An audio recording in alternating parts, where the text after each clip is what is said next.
Hi, welcome to Let's Talk Centerville. I'm Maureen Russell Hodson. My guest today is a true trailblazer. She has marched alongside Dr. Martin Luther King.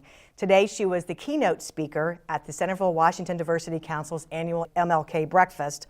And I am delighted to introduce you all to Reverend Dr. Joan Campbell. And thank you so much for being here, Dr. Campbell. I'm happy to be here. Today you spoke about your friend, Martin Luther King Jr., who you really wanted to make sure people knew he is a historic figure, but he was also a man and your friend. And that was very important to you to get that message across. Well, it was, because I think, there was an audience there of a lot of young people. Yes. And I realized, because of my grandchildren, that Martin Luther King to them is just a story. Yeah. Not an unimportant story, I might add, but he's a story, he's in history. And I can remember when my little granddaughter one day said to me, "Do you know him?" And I said, "I do know him." And she said, "But he's in history." And I thought, well, that's true. I mean, if you've known someone personally, it's entirely different, because you know them as, you know the humanity of that person, not just what's written or said or what, when you listen to what quote they give of somebody, right. That's not like knowing people. And he's so much more, although I Have a Dream speech is so wonderful and so meaningful. It is, yeah. But you talked about him as a man, as someone who had a great sense of humor. He did. He was very, very good sense of humor. And his favorite thing was to be, giving you a joke, and seeing a pretty woman was like, "Hi there."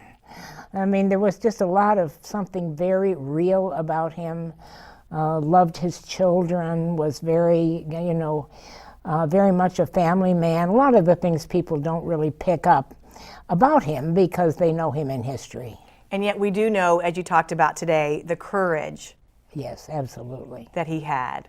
Oh, I think the courage, the message that he had, which was so powerful a message. And I think as he came to the closing years of his time, even then, I had the feeling that I would say to him, "Martin, what is coming?" And he could say, "I don't know, I don't need to know." But I always had the feeling that he was living life as though every time, every day, every speech, everything mattered, that he might not have that chance again. He didn't say those words, but there was about him a kind of a feeling that he mattered, but not in an arrogant way at all. But he knew that the work he was doing was important. He definitely was here for a greater purpose. Absolutely, absolutely. So let's talk about how you two met, because you were from the suburbs of Cleveland. Right, exactly. Well, the way we met was, I had met him because I was working for Carl Stokes to become the mayor of Cleveland. I was involved in that campaign. And this was a very much different world that we're talking about than what we have now, in some ways. We very, very Yes, different. yes. In the first place, there'd never been, I think there was one African-American mayor of a very small town, but none of a major city. And so when Carl Stokes was running for the mayor, and he had, at the time I came into his life, or he came into mine, it was the time after he had already lost one election. And people kind of forget that because they know him as the first mayor. And then he was about to run again. And Dr. King was there in order to help the black community understand that they needed to get registered to vote, they needed to be active, and if they wanted the first black mayor to be in Cleveland, people had to get there and get themselves voted. And he was very much committed to the fact that this was an important move for the black community. And so through that initial meeting, you really formed a friendship. Yes, exactly, because he wanted the churches, particularly the white churches in the suburbs. I mean, he thought just because we were not electing the mayor, because the mayor was the mayor of the city of Cleveland, not the suburban part, but our energy, frankly, the resources that people had were important, and Dr. King knew that. And so he had asked several churches if they would create a committee, and that's how I got there, I was on the committee for my particular congregation. And he knew that we could help to raise some funds and that we could begin to tell the story, and which was what we did. And you shared this morning at the breakfast, and I encourage everyone to watch that video because MVCC did tape it, but it wasn't easy. You were a young mother, right? 32 years old, you said, Yeah. and you really stood up and you wanted to make sure that he was able to speak at your all-white church. Yes, and we had a minister who was a remarkable minister and very much preached sermons on the fact that this was the time that we were being called as God's people to understand that the African American community was our brothers and sisters. And if he had a story to tell, often he would put emphasis on that. And so I, of course, went to the meetings with Dr. King feeling honored that I'd been asked to represent our congregation there. And not everyone, longtime friends, people that you went to church with, felt the same way, though. No, I mean, and I didn't really pick that up. I was so pleased with what the minister was teaching us and what we were opening our minds to. And I grew up in a family that was very open to, my dad was a doctor, my mother was very active in public life, and so I always grew up thinking that, you know, no matter what color people were. I lived in Youngstown, Ohio, and the big issue was, where were people from? Many of them from Italy, they came to work in the steel mills. And my dad was a doctor in the steel mill. So I grew up thinking, these are God's people, as were we. And so that was part of my upbringing. And then I found this wonderful minister who preached sermons on how we should be opening ourselves to people of different races, so forth and so on. And so when I was asked to be on the committee to work with Dr. King, I was thrilled. I thought it was a great assignment. And I got this bright idea in my head that because the minister was so, giving us so many things to think about on the issues of race.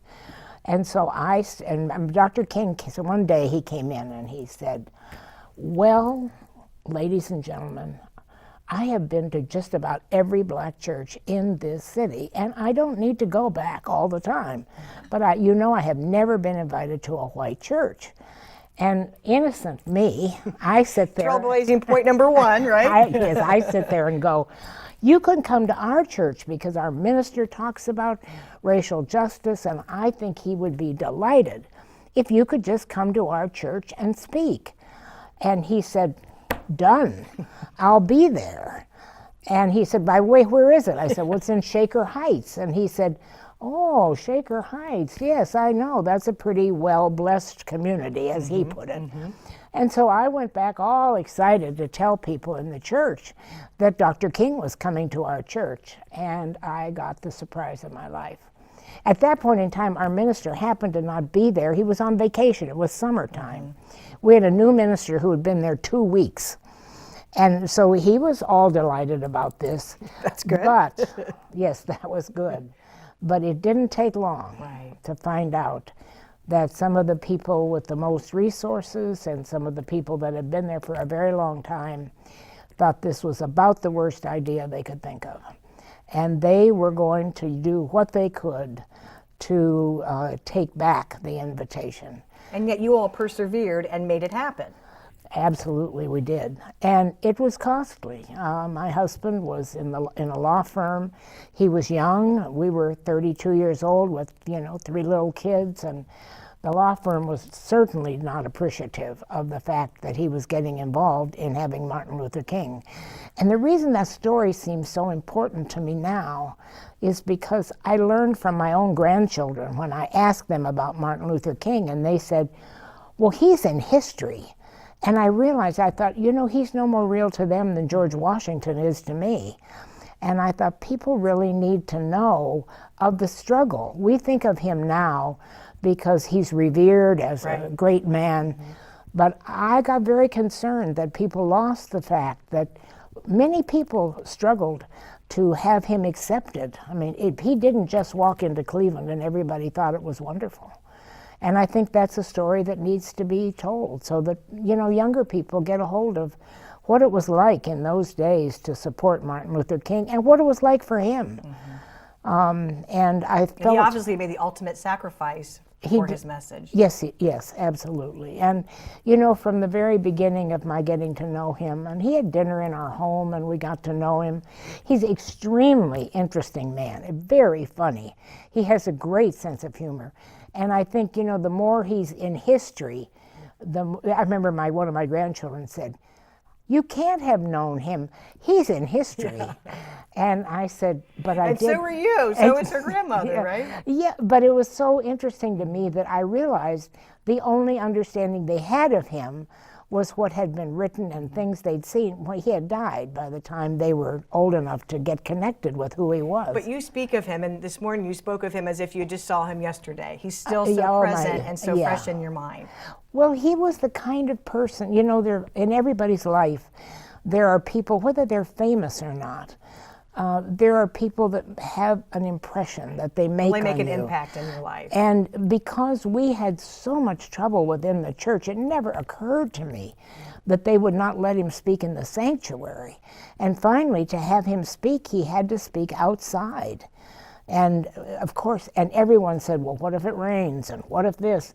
And what if it doesn't work? And you can't hear the sound system?" And I said, "I don't know, but we're going to try." And that day, it was amazing. You know, our sound system was like all church sound systems. It didn't always work. Mm-hmm. That day, it was perfect. And we had literally thousands of people outside. It was a blessing. Mm-hmm. We probably had 3,000 people. We could never have gotten 3,000 people. And probably reached folks that maybe you would never have had the opportunity well, they to might have heard never that even message. have been invited. Right. And it was open. And so he could stand there on the back steps, not the front of the church, the back steps of the church, and speak and have a much larger audience and a much greater command to the community.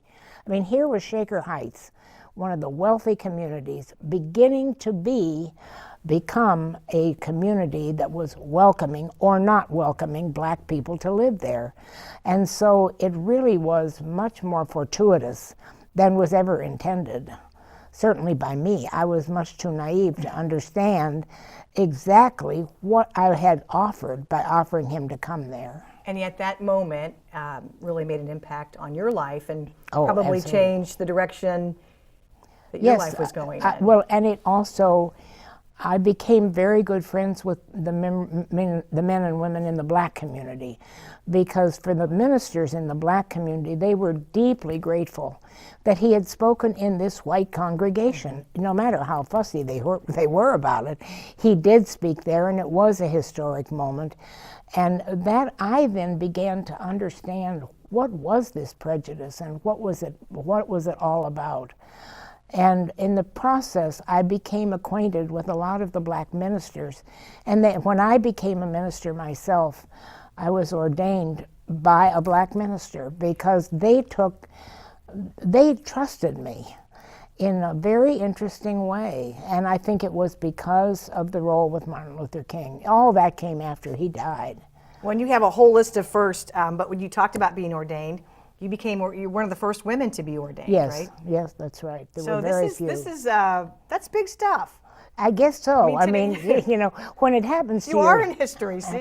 when it happens to yourself, you don't always think of it that way. I mean, But what did you think? Oh, I'm just this little thing here. I'm just going to go ahead and become ordained. I mean, that was probably earth-shattering for a lot of male yes, it was. pastors, Yes, it people was. who did not maybe want to welcome you back to a church. Well, and I think for me personally, the other thing was that my husband, who was, you know, trying very hard to be an important person in his career as a lawyer, and it did not occur to me that the firm in which he worked for was not going to be terribly appreciative of his wife being out there talking about Martin Luther King, because what I think it's important for people who see King now revered and held as holy almost, and that, well, they know him in a statue. Mm-hmm. When he walked the ground, he was a lot more controversial, and I think it's important for people to know that. And I made a promise at the time that after he died, I told the people in the school, because all my grandchildren had gone to the schools in Shaker Heights, And I said, I'll come to first grade as long as you'll have me and talk to them about Dr. King. Because I realized from my little granddaughter who said, no, he's in history. Right. And I thought, he's no more real to her than George Washington is to me.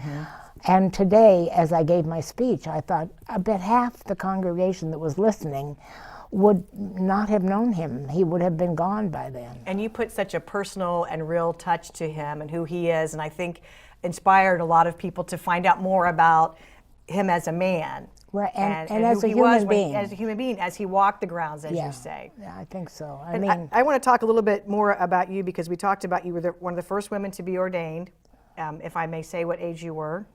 I was were 50. 50 years I old. remember it very well. It was my 50th birthday. First woman to be the Associate Executive Director of the Greater Cleveland Council of Churches. First ordained woman to be General Secretary of the National Council of Churches of Christ in the USA.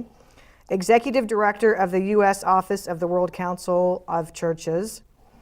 You ordained minister in 2 Christian denominations, the Disciples of Christ and American Baptist. And I guess most recently, Director of Religion at the Chautauqua Institution. So that's a pretty impressive resume there. Well, it was a lot of firsts, and I listened to those questions when you asked me, and I realized that I wasn't terribly conscious of that. I mean, it didn't seem like you're just breaking glass ceilings all the time, and I didn't there was no glass ceiling. I didn't think of it as a great, but I also had a mother and a father, both.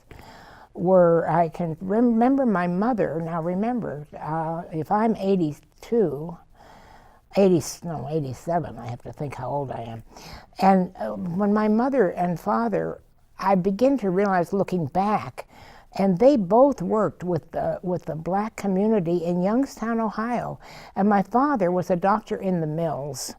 And for one thing I grew up with that I know changed me was my father could have made a lot of money as a surgeon, but that isn't where he went. And he worked in the steel mills, and he worked on what was then called J Ward, because we didn't have the same kind of help for people then. And so everybody that had no money, they could come to the hospital, but they had to be on J Ward. And doctors didn't have to work on J Ward unless they gave themselves, and a lot of doctors wouldn't do it, because there was no money down there. And these were all Italian people at that point who were working in the steel mills. And my dad worked there. And I think from growing up, without his ever saying anything about it, we would go to the hospital to visit him. He'd take us down to J Ward. I didn't know J Ward from Adam. Right. I just knew that was where he took care of people. But only as I got older did I realize that he was cutting the ground. And my mother, the same. I mean, she was in charge of putting the 2 YWCAs in Youngstown together. A black one and a white one. Yeah. And she said, why do we have 2 of these? We're all women. Why can't we have one? And I was growing up with that without realizing that I was, in fact, being taught without somebody giving me a lesson. So your parents were obviously great role models for you. They were, and you started on your own path of social justice. Well, because it didn't seem odd. I think when you grow up with people who stand by their, I still remember, and this is a little bit long, but my father, I remember, was very upset, and he asked to call my sister and myself. I think maybe I was about 11 years old. I don't remember, and my sister would have been about 7. And he wanted to tell us something. And my mother, I could tell she was very anxious. And she said, Jim, I don't know you should tell them this. And he said, they have to know. And so he said his best friend had committed suicide. And that doctor was the first doctor they had in Cleveland that knew about anesthesia. And I am old enough to know what most people don't know if they're younger. Not everyone knew how to give an anesthetic, and people died from anesthesia. And then the specialty began to be done, where you had someone who really knew what it meant to be the giver of an anesthetic, and it kept people's lives, saved people's lives. And this man was the first anesthesiologist in Youngstown. And he killed himself. And my father wanted us to know, because he was my father's friend. And he said, my mother was very nervous, I could tell. And he said, he was homosexual. Nobody would have called anybody gay then. And he was my father's friend. And he was ashamed of that. And the police picked him up. And he was so humiliated by the fact that that was going to become public. And he felt that no one would use him as a doctor. And so he killed himself. And my father, I remember my mother was really nervous. And she said, "Don't you think they're kind of young to know this?" And he said, "No, they're not too young to know this." He said, "These are God's people. They happen to be," they wouldn't have called them gay then, but they happen to be homosexual. And for him for us to lose his talent, and if he's homosexual, then that must be the way he is. Right. And I think, I often think and say to my father, thank you, because my mother was nervous about, giving us this information. But that's how children learn. And your message often comes back to, we're all God's people. Yes, it does. And in today's world, we have come a long way, but in some areas we really haven't. How can we move forward? How can we continue to progress? It really takes courage. And I think what we've lost a little bit is the courage of people to say, we're going to break down these barriers. And if I ever get a chance to give speeches, I always say we need our courage. And we need not to be afraid of things that we think somebody else is not going to love us because we believe something that might be very questionable. And I just feel like what I watch in my grandchildren, and I'm very proud of them, they're all choosing to do things that are not the easiest pathway. And I think that's parental. But they're all going to make a difference in an important way. Yes. And they all know they're going to make a difference. They want to make it, not in a prideful way, but they also feel like they have that opportunity. And I'm very grateful to my children that they encourage their children to take a chance and reach out for something that may not be quite as popular as what someone else is doing. And as simple as it to say, stand up for what's right, it's not always the easiest thing to do. It does take courage. And I think part of the reason I told the story of Dr. King the way I told it is I really want people to know, if people say to me, "Oh, how wonderful for you to know him." And I said, it was, but it was costly. I mean, I was told that I would not be invited to people's homes for dinner after Martin Luther King. Oh, my goodness. I mean, it was really, not by I mean, what you got were the people that understood what you did, and you knew that you were standing in history. You knew that you were, and of course, the pastor of the church was walking with us all the way. And the great story, of course, of the whole thing. Yeah, please share that. That minister is now my husband. Of just 2 months, Of right? just 2 months, that's right, yeah. And that was, of course, all that was going on years ago. But we were always good friends, and his wife had Alzheimer's, died after a long, almost 10-year struggle with Alzheimer's, and I'd gotten divorced, particularly over the King matter, because it did interfere with my husband's career, there's no doubt about it. And in those days, the men were making the money for the family. And so it was a complicated time in history, but I can look back on it now with peace and gratefulness. Gratefulness to the people that stood with me. And I know you're wearing a lovely pin, and you shared a little bit of the story, but let's talk about the pin.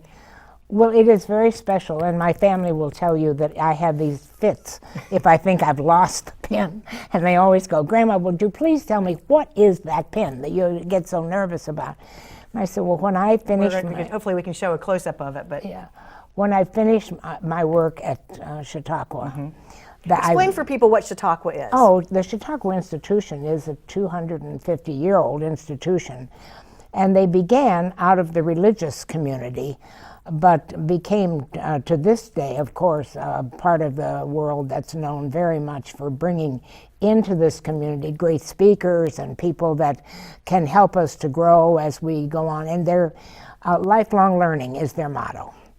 And I was head of their Department of Religion, which was a great opportunity to bring the good preachers and teachers of our time there, no matter how radical they might be. And so it was a wonderful opportunity. And so when you retired, is that when they presented you with this pin? Yes, they did, because the thing that I became committed to was that I saw how much we needed to find the people of faith to trust each other, Christians, Muslims, Jews, Hindus, Buddhists, and that was our calling, and we really had to pay attention to that. And so that's what the pin has on it. And so when we got married, my husband and I decided that both of us had worked very hard for people of different faiths to respect each other. And so in those who gave us our time to be declared husband and wife was a Muslim imam and a somebody both from Islam and from Judaism, and a rabbi. And so we were married by 3 different denominations. What a wonderful celebration that is. It was really. And the people that came also really appreciated it. That we would trust that to be who we are. So we said, well, it really seems, why not do this? This is what we've done with our life. And so now at this advanced age, to be getting married is already a risk. So why not stand up and say, we really want to be in our blessing of wedding people from the different denominations, not just the Christians. And you have led such a wonderful life, so full of history. When you look back, you're satisfied with the choices that you've made? It makes me almost cry. I'm extremely satisfied with God's gift to me of wonderful children. As I look at it now as an 86-year-old, it's the children and the grandchildren and now great-grandchildren. And I watch that and I say to myself, the call of women to give birth to children is still a great blessing and a responsibility. And so I suppose I find my late years proud of many of the tasks that were given to me, but most comfortable with my family. And this Christmas, my oldest granddaughter, is going to be married, and she's just graduating from medical school, as is her husband-to-be. And would you believe, he came to me and said, would you mind if I cooked the meal for Christmas? I thought, what is there to mind? I said, but he said, no, I love to cook. And so we always had 16 to 18 people for Christmas dinner, which I cooked. Yeah. And so I thought, girl, can you get along without cooking this meal? And I thought, yes, I certainly can do that. And so I said to him, good, that's wonderful. And he and my granddaughter cooked Christmas dinner for the whole family of people, and it was delicious. And it was especially delicious that I could sit and watch what was happening and enjoy it. And so, people should not be worried about older years. No, I don't walk as fast. And I'm not quite as skinny as I once was, and all of those kind of things. But I have the richness around me of grandchildren and now great-grandchildren, and to be part of their life and to have been given by God to a good mind. The more I live, the more I think it's not the body, it's the mind. If you can be yourself and know what's happening and be part of the life of grandchildren, it's a very rewarding part of life. Dr. Campbell, you are such a gift to this world, and we are so fortunate to have you and your stories in it. Thank you so much for sharing your time with us. You're welcome. Thank you. Thank you for watching. For more information, you can call the City of Centerville at 433-7151. But on behalf of all of us, thank you so much for being here. Thank you.